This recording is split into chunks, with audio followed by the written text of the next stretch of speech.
नमस्कार, मैं हूं रश्मि श्रीवास्तव। तो यूपी चुनाव को लेकर जनता दल यूनाइटेड की तरफ से कमर कस की तैयारी की जा रही है। आपको बताएं कि इस बार जदयू अपने दम पर यूपी विधानसभा चुनाव लड़ेगी और इसको लेकर तमाम तरह की तैयारियां जदयू की तरफ से की गई है। आपको बताएं कि जदयू ने इस बात का खुलासा पहले भी किया था कि अगर सम्मानजनक सीट बीजेपी की तरफ से नहीं मिलती है तो जदयू अपने दम पर यूपी में उतरेगी और साथ ही साथ जीत भी हासिल करेगी। ऐसे में जदयू के संसदीय बोर्ड अध्यक्ष उपेंद्र कुशवाहा का बड़ा बयान सामने आया है। आपको बताएं कि उपेंद्र कुशवाहा ने साफ तौर पर अब कह दिया है कि हमारी कोशिश है कि हम गठबंधन में यानी कि बीजेपी के साथ चुनाव लड़े, लेकिन अगर ऐसा नहीं होता है, अगर जितनी सीटें हमें चाहिए अगर वो बीजेपी की तरफ से हमें नहीं दी जाएगी तो मैं ये स्पष्ट कर देता हूं कि हम लोग अपने दम पर यूपी में चुनाव लड़ेंगे और जितने भी सेलेक्टेड सीट है उसी सीट पर जदयू अब यूपी में चुनाव लड़ेगी। ऐसे में क्या कुछ कहना है उपेंद्र कुशवाहा का, किस तरह से उन्होंने यूपी को लेकर अपना जो उनकी विजन है उसको क्लियर किया है, उनके पूरे बयान को हमारी पार्टी तैयारी में लगी हुई है और हम चुनाव लड़ेंगे। कोशिश हमारी है एनडीए के साथ मिलकर चुनाव लड़ने की, लेकिन अगर कोशिश नहीं सफल हो पाई तो भी हम चुनाव लड़ेंगे। अलग से लड़ना होगा तो भी हमारी पार्टी उत्तर प्रदेश में कुछ चिन्हित सीटों पर चुनाव निश्चित रूप से लड़ेगी। क्या दावा किया जाएगा कितने सीटों पर? नहीं, दावा गठबंधन में कितनी सीटों पर हम करेंगे यह विषय सार्वजनिक रूप से चर्चा का नहीं है।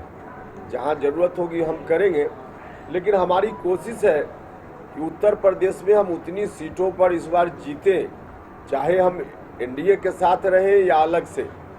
जितनी सीटों को जीतने के बाद राष्ट्रीय स्तर पे हमारी पार्टी की मान्यता हम चाहते हैं और राष्ट्रीय पार्टी के रूप में मान्यता के लिए 4 स्टेट में पार्टी को मान्यता मिलनी चाहिए।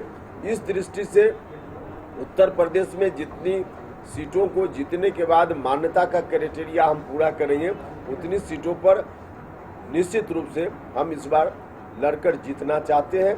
तो वार्ता भी कहीं होगी तो इस बात को ध्यान में रखते हुए यूपी में 2022 में विधानसभा चुनाव होने हैं, इसको लेकर अलग अलग पार्टियों की तरफ से रणनीति तैयार की जा रही है, प्लानिंग की जा रही है। साथ ही अगर हम जदयू और बीजेपी की बात करें तो दोनों ही अपने वर्चस्व को कायम करने की कोशिश उनकी तरफ से हो रही है। यही वजह है कि कहीं ना कहीं सवाल ये भी खड़ा हो रहा है कि क्या सीएम नीतीश कुमार सीधे इस बार सीएम योगी आदित्यनाथ को टक्कर देंगे, और यही वजह है कि इस तरह की बातें भी निकलकर सामने आ रही है कि जदयू अब अपने दम पर यूपी में चुनाव लड़ेगी।